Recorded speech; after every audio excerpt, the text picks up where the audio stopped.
1,000 years ago, the kingdom of Ravenspire was the brightest land in the world. But after a terrible curse swallowed the sun, darkness ruled the skies and shadows became home to creatures no one dared name. In a small village at the edge of the Blackwood Forest lived a young knight named Aldric. He wasn't famous, powerful, or destined for greatness. He was simply a dreamer with a sword and a heart too kind for a cruel world. Every morning he trained with the village guards. Every evening he watched the dark horizon and wondered what lay beyond it. Then, one autumn night, everything changed.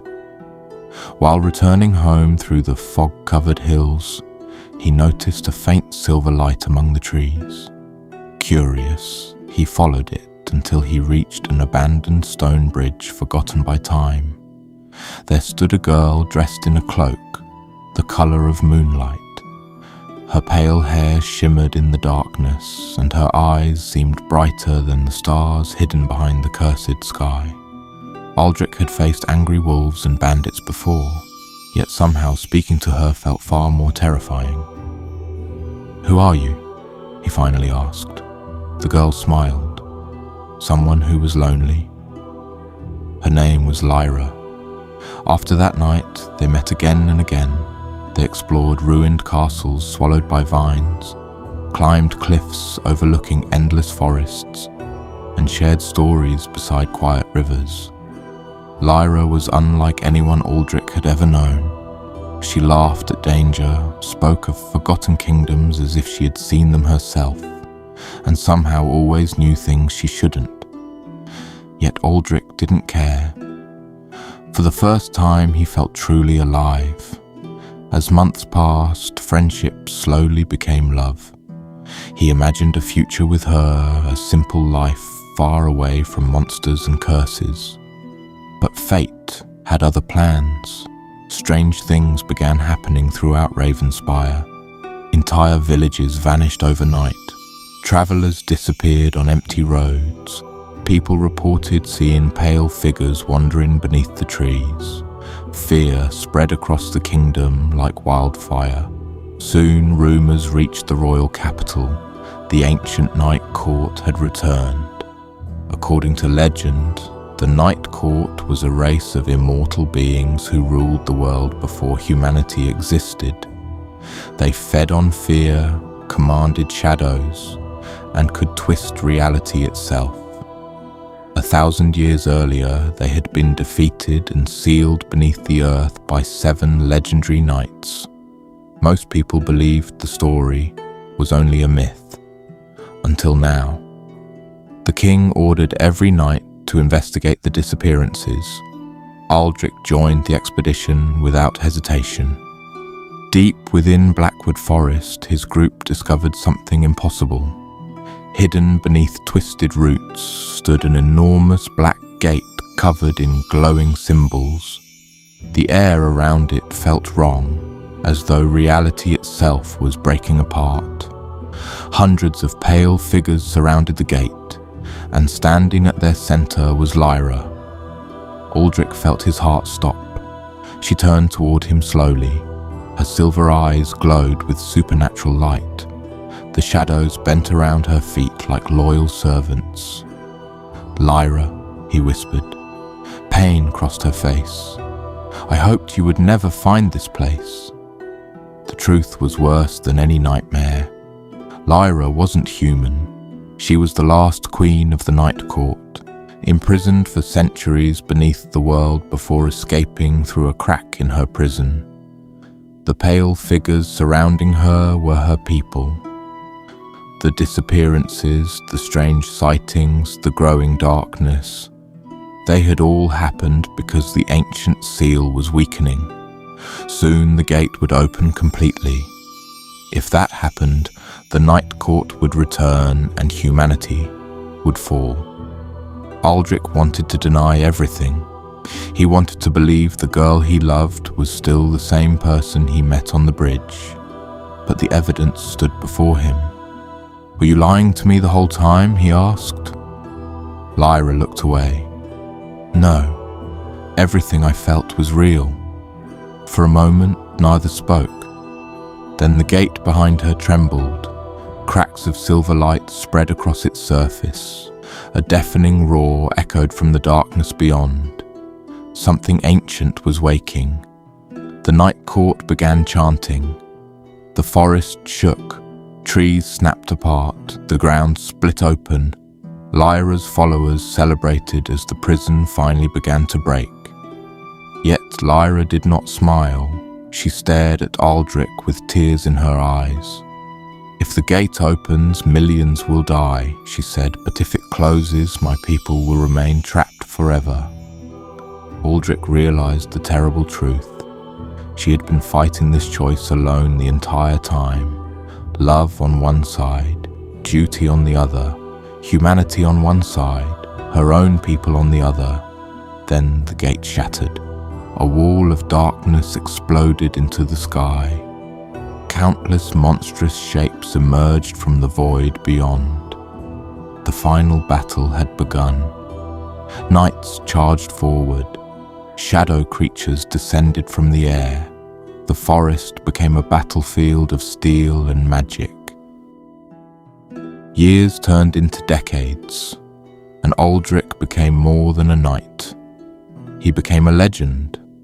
Songs were written about the warrior who helped save Ravenspire. Children pretended to be him during games, and kings sought his advice. Yet none of those things filled the empty place Lyra had left behind.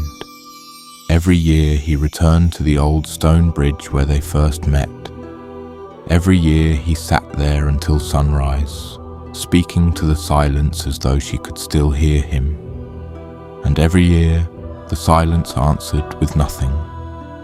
Then, on the 30th anniversary of the final battle, something impossible happened. As dawn approached, a silver feather drifted from the sky and landed in his hand. Aldrich stared at it. There were no birds above him. No wind carried it. The feather glowed faintly before dissolving into silver dust. For the first time in decades, his heart raced. That same night, strange reports arrived from across the kingdom. People claimed to see silver lights moving through the forests. Travelers spoke of hearing a woman's voice singing in forgotten languages. In the mountains, entire cliffs shimmered with glowing symbols that vanished before sunrise. Most dismissed the stories as rumors. Aldrich did not. Deep inside, he felt something he had not felt since his youth. Hope. He saddled his horse and began a journey across the kingdom. The clues led him north, beyond the lands marked on maps, beyond the ruins of forgotten empires, to a frozen wasteland known as the World's End. Few dared travel there. Legends claimed it was where reality grew thin and the boundaries between worlds weakened. After weeks of travel, Aldrich reached a valley hidden between mountains of black ice. At its center stood a lake so still it looked like polished glass. The moment he stepped closer, the surface rippled. Then he saw her reflection, Lyra. She appeared exactly as she had on the day they met, young, beautiful, unchanged by time. Aldrich dropped to his knees. "Lyra?" The reflection smiled sadly. "Hello, Aldrich." His throat tightened. 30 years of grief crashed into him all at once. "You're alive." "Not exactly." Her voice echoed across the lake. "When I sealed the gate, my soul became part of the prison. I exist between worlds now." Aldrich reached toward the water. "Then I can free you." Lyra's smile faded. "No." The lake darkened. Beneath its surface, enormous shadows moved. Shapes far larger than castles drifted through the depths. Aldrich felt cold fear crawl through him. "What are those?" Lyra looked away. "Something older than the night court." She explained that when the ancient gate closed, it sealed more than her people. beyond reality existed countless forgotten horrors, beings so ancient that even the Night Court feared them. For centuries the prison had held them back, but now the seal was weakening again. Not because it was broken, but because something on the other side was trying to open it. The shadows beneath the lake stirred. One enormous eye opened in the darkness below. Aldrich immediately understood that he was looking at a creature that should not exist. Even from beneath the water, its gaze felt ancient beyond imagination. The lake began to crack. Mountains trembled. Snow fell from distant peaks. "The prison won't hold forever," Lyra said quietly. "Soon they will come.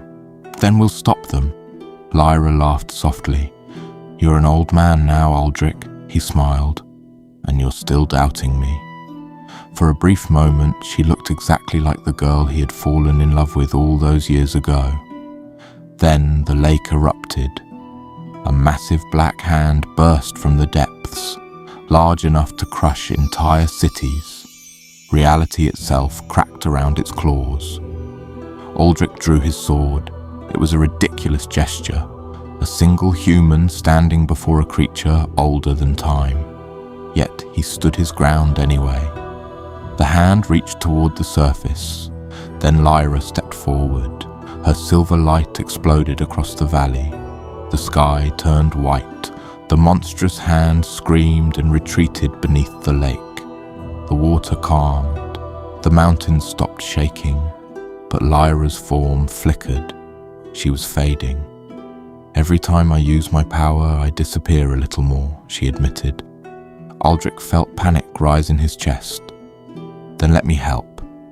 "You already have," she smiled. "You gave me something I never had before." "What?" "A reason to protect this world." Her form became transparent. "The next time we meet may be the last."